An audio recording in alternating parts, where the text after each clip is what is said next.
जय हिंद साथियों, स्वागत है आप सभी का अपने YouTube channel the Raj research centre में। और आज की इस वीडियो में हम सेकंड मोस्ट इम्पोर्टेंट टॉपिक के बारे में बात करने वाले हैं कि केंद्रीय बैंक किसे कहते हैं और इसके कार्य। 100% लिखवा लो कि इसमें से इन पांचों में से कोई एक काम आपके 3 नंबर में आएगा ही आएगा। अब इस पांचों में से 3 नंबर काम कौन सा है वो एक पल के लिए समझते हैं कि केंद्रीय बैंक क्या है, उसके कार्य। तो पहले हमें यह समझना पड़ेगा कि केंद्रीय बैंक यानी कि सेंट्रल बैंक किसे कहते हैं। कौन सा बैंक दोस्तों? केंद्रीय बैंक यानी कि सेंट्रल बैंक हम कहते किसे, ये आपको पता होना चाहिए। केंद्रीय बैंक से हमारा अभिप्राय उस मुख्य बैंक से है जो देश के अंदर मौद्रिक व्यवस्था पे नियंत्रण करता है। क्या करता है? जो देश के अंदर मौद्रिक व्यवस्था पे नियंत्रण करता है उसी को हम केंद्रीय बैंक कहते हैं। हर एक देश का अपना अपना केंद्रीय बैंक होता है और वैसे भी भारत का अभी अपना क्या है, वैसे ही भारत के पास अपना एक केंद्रीय बैंक है जिसे हम RBI यानी कि रिजर्व बैंक ऑफ इंडिया, भारतीय रिजर्व बैंक कहते हैं। यहाँ तो कोई दिक्कत। दूसरा, भारत में जो RBI है ये 1934 में एज अ एक्ट लाया गया था अंग्रेजों के द्वारा और फाइनली हमारे देश में 1 अप्रैल, याद रखना दोस्तों, 1 अप्रैल 1935 में 1 अप्रैल 1935 की RBI की स्थापना कर दी जाती है। तो आपको केंद्रीय बैंक समझ आ गया। केंद्रीय बैंक से हमारा अभिप्राय उस ढांचे से है जो देश के अंदर मौद्रिक व्यवस्था पर नियंत्रण करता है, उसे हम क्या कहते हैं? उसे हम कहते हैं केंद्रीय बैंक। और भारत के अंदर जो केंद्रीय बैंक है वो 1934 में एक्ट आया था RBI और 1 अप्रैल 1935 में लागू कर दिया गया था। अब हम समझते हैं केंद्रीय बैंक के कार्य जो 100% है, बैंक में आता ही आता है। तो समझते हैं पहला कार्य दोस्तों उसमें क्या लिखा हुआ है, पढ़िए आप। पहला इसमें लिखा हुआ है मुद्रा प्राधिकारी। क्या लिखा है? मुद्रा प्राधिकारी। ये हम यहाँ पे पेपर में आपसे पूछे कि RBI कार्य क्या होते हैं या केंद्रीय बैंक के काम क्या होते हैं, तो भारत के अंदर केंद्रीय बैंक कौन है? RBI। तो RBI कार्य समझो। पहला आता है मुद्रा प्राधिकारी। मुद्रा प्राधिकारी का मतलब ये है कि देश के अंदर एक मात्र नोट छापने का अधिकार, नोट छापने का अधिकार किसको है? केवल और केवल RBI को। ध्यान समझना, मुद्रा प्राधिकारी से हमारे पास देश के अंदर एकमात्र नोट छापने का अधिकार केवल RBI का है, वो भी 1 रुपये के नोट और सिक्कों को छोड़कर। 1 रुपये के नोट और सिक्के को छोड़कर हमारे देश के अंदर हर एक नोट और सिक्के हमारे जैसे केंद्रीय बैंक RBI क्या करती है? छापने काम करती है। यहाँ तक कोई दिक्कत? तो 1 रुपये का नोट सिक्का कौन छापती है दोस्तों?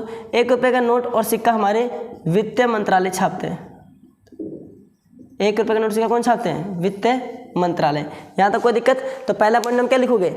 मुद्रा प्राधिकारी से हमारे पास हमारे देश के सर्वोच्च बैंक RBI को एकमात्र नोट छापने का अधिकार प्राप्त है। इससे देश के अंदर समरूपता आती है और दूसरा अर्थव्यवस्था स्थिर रहता है। तो पहला पॉइंट समझ में आ गया? समझ में आ गया। दूसरा पॉइंट है हमारा सरकार का बैंकर। दूसरा कौन सा है? सरकार का बैंकर। दूसरा पॉइंट हमारा सरकार का बैंकर। जो केंद्रीय बैंक है RBI वो सरकार का भी क्या है? बैंकर है। कैसे समझते हैं? हर एक चाहे वो केंद्र सरकार हो चाहे वो राज्य सरकार हो, जब किसी सरकार के बजट में घाटा आता है, तो ऐसे स्थिति में घाटे को पूरा करने के लिए वो सरकार RBI से क्या कर सकती है? लोन ले सकती है। तो सरकार का बैंकर यहाँ लिखोगे। RBI जो है वो सरकार के एक बैंकर के रूप में कार्य करता है। जब सरकार के बजट में घाटा आता है तो उस समय सरकार जो होती है इस बैंक से लोन ले सकती है। दूसरा, जो RBI है वो विदेशी व्यापार में मुद्रा का विनिमय करती है। किसमें करती है? सरकार के लिए विदेशी व्यापार मुद्रा का विनिमय करती है। यानी लेन एक्सचेंज करती है। ध्यान से, जब सरकार के बजट में घाटा आ जाता है तो सरकार RBI से लोन ले सकती है। दूसरा, व्यापार में हमेशा RBI क्या करती है? सरकार के विनिमय में मदद करती है। और तीसरा, जो RBI है वो सरकार का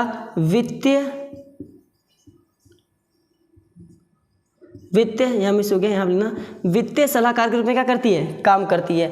यानी RBI जो है, सरकार जो है, दूसरा काम क्या है इसका? ध्यान समझना, सरकार का बैंकर। RBI जो है सरकार के बैंक के रूप में कार्य करती है, क्योंकि सरकार के बजट में जब घाटा आता है तो ऐसी स्थिति में RBI उसको पूरा कर देता है। दूसरा, सरकार की विदेशी कर को संभालने का काम कौन करता है? आरबीआई। और वित्तीय सलाहकार के रूप में कौन काम करता है? आरबीआई। किसके? सरकार के। तो सेकंड पॉइंट आपको ये समझ में आ ही गया होगा कि सरकार का बैंकर के रूप में कैसे काम करता है आरबीआई। थर्ड आता है बैंकर के बैंकर के रूप में। थर्ड कौन सा है? बैंकों के बैंकर के रूप में। थर्ड पॉइंट कौन सा दोस्तों? बैंकों के बैंकर के रूप में। अब समझते हैं कैसे। थर्ड पॉइंट जो है बैंकों के बैंकर रूप में, पहला सरकार जो है वो बैंकों के बैंकर रूप में काम कैसे करती है? तो सरकार जो है वो हर एक बैंकों के अपने पास CRR को इकट्ठा करा दी है, यानी कैश रिजर्व रेशियो, यानी नगद कोष संरक्षक, जिसे हम अनुपात भी कह सकते हैं। अब क्या करती है बैंक को? ये कहती है कि मान लो आपके दिन भर की जितनी भी कमाई आया उसका कुछ परसेंट हमारे पास जमा कर दो जो आपके फ्यूचर में काम आएगा। दूसरा, मान लो कि बैंक डूबने कगार में आ गया तो उस बैंक को बचाने के लिए फाइनल में अंतिम ऋणदाता के रूप में क्या करती है? काम करती है कि बैंक डूबने वाला आ गया तो उसमें पैसा कौन दे देती है? केंद्रीय बैंक, तो ताकि ये बैंक बच जाए। तीसरा, गृह क्षमाशोधन कार्य करती है। गृह क्षमाशोधन कार्य मतलब क्रेडिट और डेबिट को देखती है। एग्जाम्पल हम समझाते हैं। मान लीजिए कि आप कहीं घूमने गए और बाहर बाजार में बहुत कुछ खाया, आपके पास कैश पैसा नहीं था तो आपने पेटीएम किया।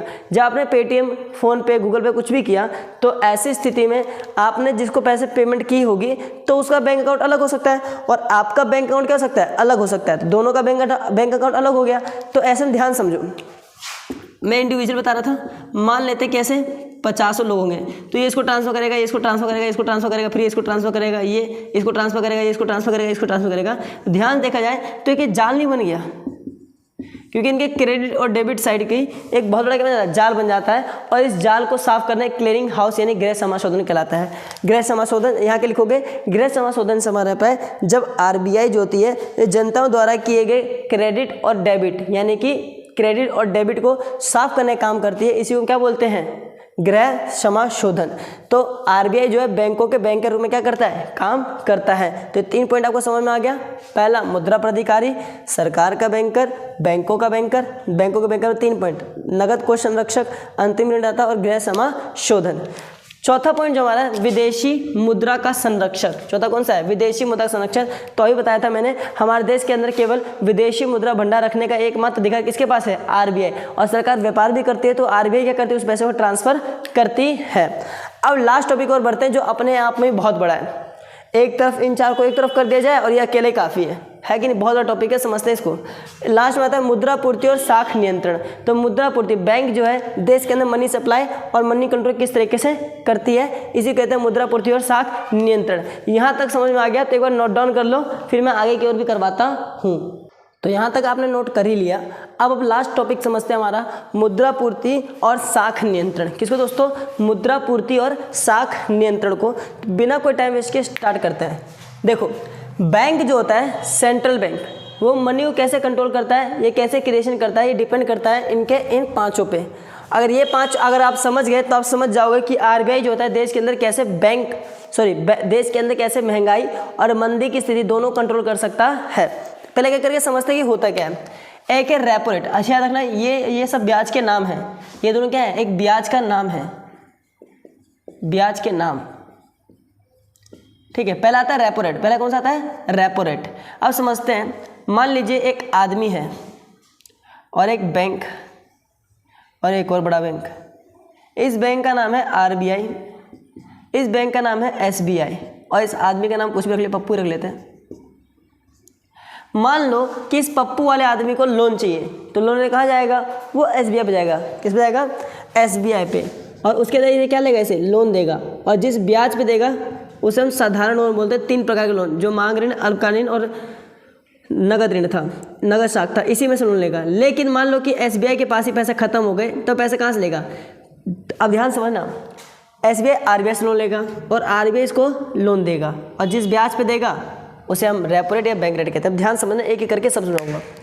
जब किसी देश का वाणिज्यिक बैंक किसी केंद्र बैंक से, जब किसी देश का वाणिज्यिक बैंक किसी केंद्र बैंक से अपनी संपत्ति को गिरवी रखकर, अपनी संपत्तियों को धरोहर पर रखकर, ध्यान समझो, जब किसी देश का वाणिज्यिक बैंक उस देश के केंद्रीय बैंक से अपनी संपत्ति को धरोहर पर रखकर अल्पकाल के लिए ऋण लेता है। कौन से लिए? अल्पकाल के लिए ऋण लेता है। इस ऋण लेता है और ऋण पे दिए गए ब्याज को हम रेपो रेट कहते हैं, यानी अल्पकाल के लेगा तो वो रेपो रेट। यहाँ तक समझ गया। बैंक रेट किसे कहते हैं? सेम डेफिनेशन लिखना है कि जब किसी देश का वाणिज्यिक बैंक किसी देश के केंद्रीय बैंक से लोन लेता है, लेकिन वो अपनी संपत्ति जब किसी देश का वाणिज्यिक बैंक किसी केंद्रीय बैंक से लोन लेता है और वो अपने परिसंपत्ति को धरोहर के आधार पर रखता है, लेकिन लोन लेता है दीर्घकाल के लिए। किसके लेता है? दीर्घकाल के लिए, और उस पर दिए गए ब्याज को हम बोलते हैं बैंक रेट। क्या बोलते हैं? Bank rate. तो रेपो रेट और बैंक रेट में कोई दिक्कत तो नहीं है। रेपो रेट से हमारा है जब देश की वाणिज्यिक बैंक किसी केंद्रीय बैंक से अपनी संपत्ति को धरोहर के आधार पर रखकर अल्पकाल के लोन लेती है रेपो रेट, और दीर्घकाल के लिए तो उसे बैंक रेट कहते हैं। तो रेपो रेट और बैंक रेट में कोई दिक्कत तो नहीं है? नहीं है। अगला टॉपिक आता है हमारा प्रतिभूतियों का क्रय और विक्रय, खुले बाजार की क्रिया। अब बैंक जो होती है ये अपनी जिनके पास एसेट्स हैं, प्रतिभूतियां, उसको बेच भी सकती है, उसको खरीद भी सकती है। जितने भी बैंक कह रहा हूँ, हमारे देश की जो वाणिज्यिक बैंक है वो क्या करते हैं? दूसरे की प्रतिभूतियों को खरीद भी सकती है और दूसरी प्रतिभूतियों को बेच भी सकती है। आपने याद ये पढ़ा होगा भी कि जो बैंक सरकार के बैंक के रूप में कार्य करती है, जो सरकार को वो लोन देती है वो उनके ट्रेजरी बिल के आधार पर देती है लोन। ट्रेजरी बिल आपका शेयर, बॉन्ड, डिबेंचर, स्टॉक्स कुछ भी हो सकता है, उसके आधार पर देखती है। जब वो देखती है देश के अंदर महंगाई या फिर मंदी का दौर आ गया है, तो इस स्थिति में वो प्रतिभूतियों को बेचना और प्रतिभूतियों को खरीदना और बेचना क्या करती है? शुरू कर देती है। अगला आता है वैधानिक कोष आवश्यकताएं। कौन सा आता है? वैधानिक कोष आवश्यकताएं। वैधानिक कोष आवश्यकताएं में 2 पॉइंट आते हैं, CRR और SLR। CRR जो होता है कैश रिजर्व रेशियो, यानी कि नगद कोष अनुपात होता है। ये बताता है कि एक दिन के अंदर किसी वाणिज्य बैंक के अंदर एक दिन के अंदर आय कुल शुद्ध आय का कुछ परसेंट, शुद्ध कुल आय का कुछ परसेंट बैंक RBI पे जमा करा देती है। बैंक कहाँ जमा करा देती है? RBI पे जमा करा देती है। इसे हम बोलते हैं CRR। और अपने कुल पैसे का, एक दिन में आए कुल पैसे का वो अपने पास बैंक जो है अपने पास खुद रख लेती है, बैंक अपने पास खुद रख लेती है, तो उसको हम बोलता है SLR। यहाँ तक कोई दिक्कत? यहाँ तक कोई दिक्कत नहीं। वैधानिक कोष आवश्यकता में क्या लिखोगे कि जब लास्ट में समझाऊंगा कैसे कंट्रोल होता है देश के अंदर महंगाई और मंदी का स्थिति, तो यहाँ क्या लिखोगे? वैधानिक कोष आवश्यकताओं यानी LR, जिसमें 2 पॉइंट आता है, CRR और SLR। CRR बताता है कि एक देश के अंदर एक बैंक के पास आए कुल मुद्रा का कुछ परसेंट RBI अपने पास रख लेती है, उसे CRR, और कुल मुद्रा का कुछ परसेंट बैंक अपने पास रख लेती है, तो उसे हम SLR कहते हैं। तो यहाँ तो कोई दिक्कत आया? नहीं आया।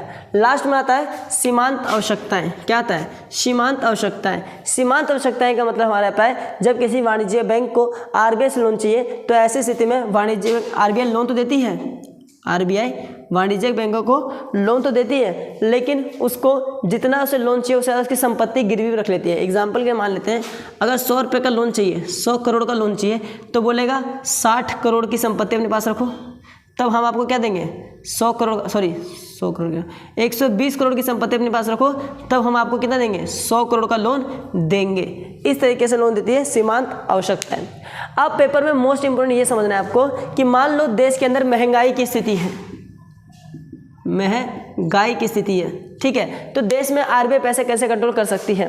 तो जब देश के अंदर महंगाई हो तो सरकार रेपो रेट को बढ़ा देगी, बैंक रेट को बढ़ा देगी, खुले बाजार के अंदर अपनी संपत्ति को बेचना शुरू कर देगी, CRR SLR बढ़ा देगी, सीमांत आवश्यकता बढ़ा देगी। तो ऐसे क्या होगा? देखो, महंगाई कब आता है? महंगाई जब आता है जब देश के अंदर डिमांड बढ़ जाती है हर एक वस्तु की। तो डिमांड का बढ़ने का मतलब हर एक व्यक्ति के पास पैसा क्या है? ज़्यादा है, मनी क्या है? बहुत ज़्यादा है। तो ज़्यादा डिमांड ज़्यादा, तो ऐसी स्थिति में एक कमर्शियल बैंक क्या करेगा कि लोन और देगा ताकि लोग और डिमांड करें, और इसका फ़ायदा किसका हो? बैंकों का फ़ायदा हो। तो ऐसी स्थिति में RBI क्या करेगा? रेपो रेट को बढ़ा देगा। कहेगा रेपो रेट पहले 2% था, अब 10% हो गया, ठीक है। बैंक रेट भी बढ़ा दिया, अपनी संपत्ति को बेचने लग गई। CRR SLR और सीमांत आवश्यकता इन सब क्या कर दिया? बढ़ा दिया। जब इन सबको बढ़ा देंगे दोस्तों, तो जाहिर सी बात है ये सब लोन कम लेंगे। वाणिज्य बैंक, मान लो वाणिज्य बैंक 2% पे RBI से लोन लेता था और 3% जनता को देता था, लेकिन अब RBI 10% पे लोन देगी, तो क्या जनता 10% लेगी बैंक से? नहीं लेगी। तो जो वो नहीं लेगी तो पैसे ही नहीं लेगी, तो जाहिर सी बात है तो बैंक जो है पैसे कम देना क्या कर देगा? कम कर देगा। और लोगों के पास पैसा जाना क्या हो जाएगा? कम। तो पैसे कम होंगे तो लोगों के पास पैसा धीरे धीरे जब कम हो जाएगा तो लोग डिमांड करना भी क्या कर देंगे?